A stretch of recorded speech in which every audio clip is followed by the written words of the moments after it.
What is up, my witches? Today we are going to talk about the 4 most common types of magical methods. So now keep in mind, when I talk about methods of magic, I don't mean breaking it down to like crystal magic, elemental magic, candle magic, so on and so forth.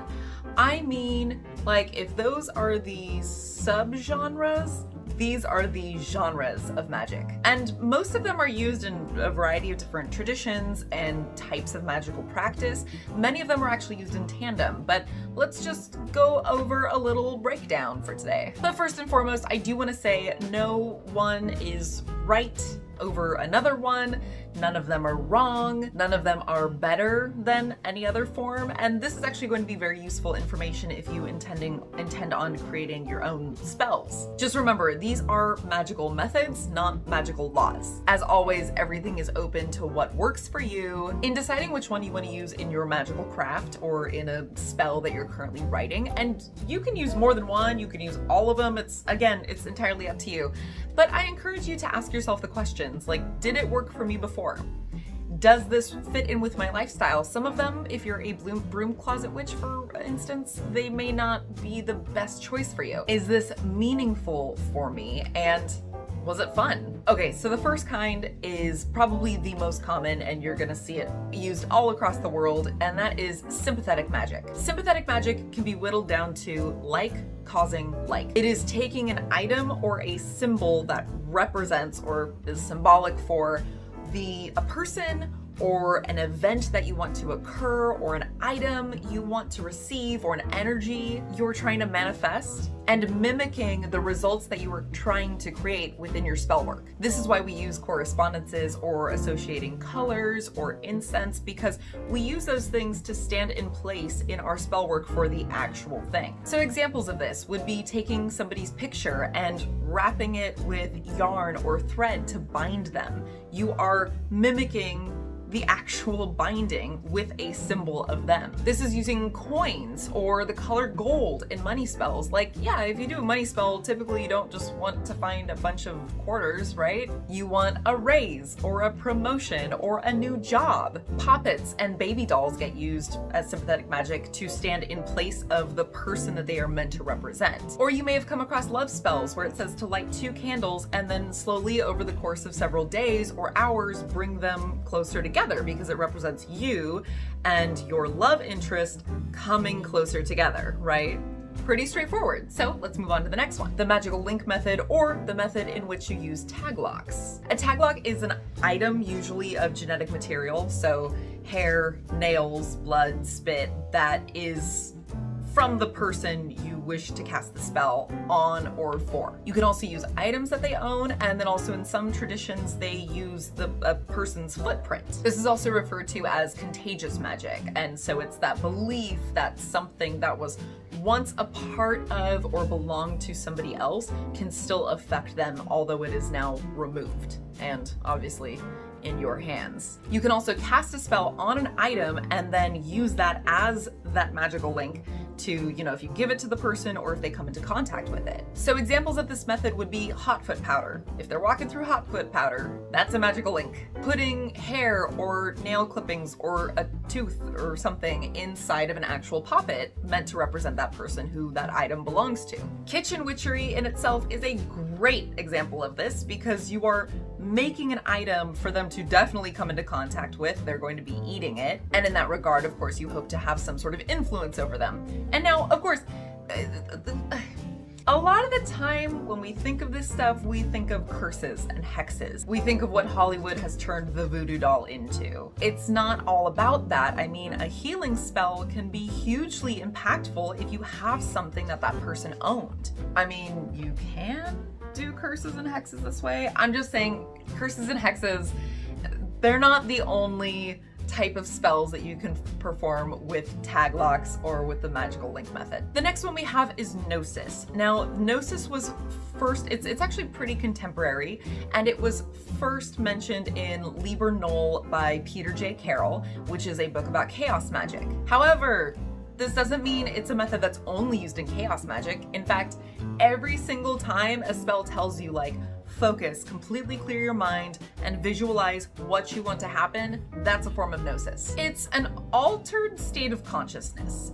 And what it does is it puts you into a place mentally where absolutely nothing is in your mind aside from your one goal. It's also a means of taking your magical intention and removing it from your conscious mind and just really burrowing it into your subconscious mind so it can come into fruition there. So all of your regular passive conscious thoughts aren't like just screwing with it, basically. And depending on the type of gnosis that you choose, it's also a really great way to raise energy. There are two different types of gnosis. There is inhibitory and there's also excitatory. Inhibitory is going to help you silence all the other thoughts that you have going on in your mind. So a great way to do this is, of course, meditation. Then you also have gazing. You can either gaze into a mirror, stare at your face in a mirror, neutral expression until the whole world around you starts to dissolve. You don't see anything in your peripherals, just your face in the mirror,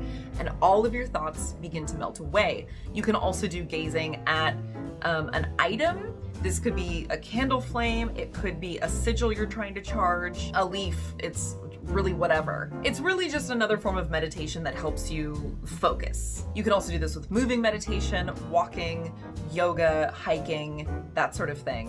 Working in the death posture, which is uncomfortable. I mean, the name kind of gives it away. Or you can utilize forms of sensory deprivation. Now, if you don't, have a sensory deprivation tank in your home, you can also do this with, noise canceling headphones, earplugs, blindfold, in a dark room.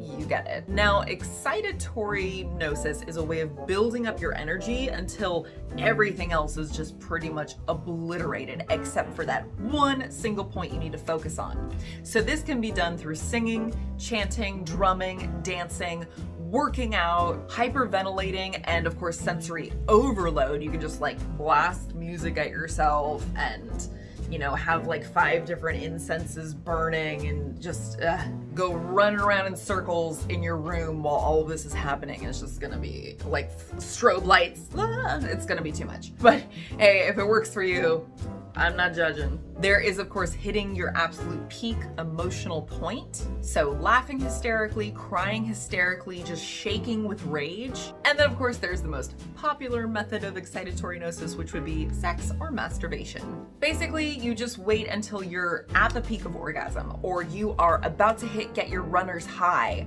or you are so deep into meditation that everything else around you is gone, can pretty much just cease to exist and you wouldn't notice. And that's when you focus on your intention or your sigil or your mantra, whatever it is. There are other ways to achieve gnosis that I don't necessarily recommend, such as extreme fasting, not sleeping for days on end, self-flagellation, which just doesn't sound fun in general. And then of course there's substances. And now that one I'm not gonna go too deep into because I don't wanna start recommending drugs on my YouTube channel.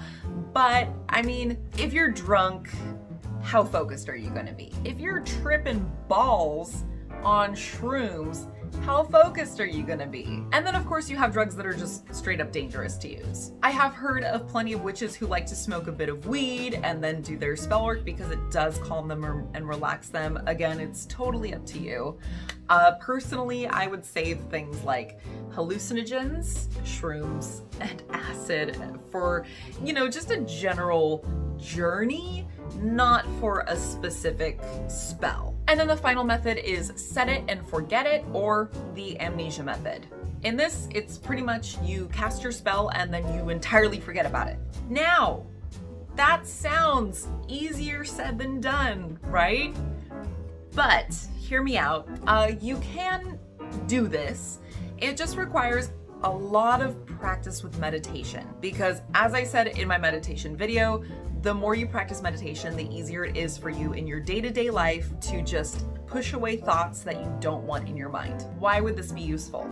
Well, for one, it helps you avoid wanting things, wanting your spell to manifest. Because as I talked about in my sigil video, if you have in your mind, this is the thing that I want to manifest, or this is the thing that I will manifest, and then you start thinking about it and dwelling on it, and you're like, I want it to happen, I want it to happen, and you've already done that spell, the belief is that you will accidentally link your want for it to manifest with the actual manifestation. Therefore, you already want it.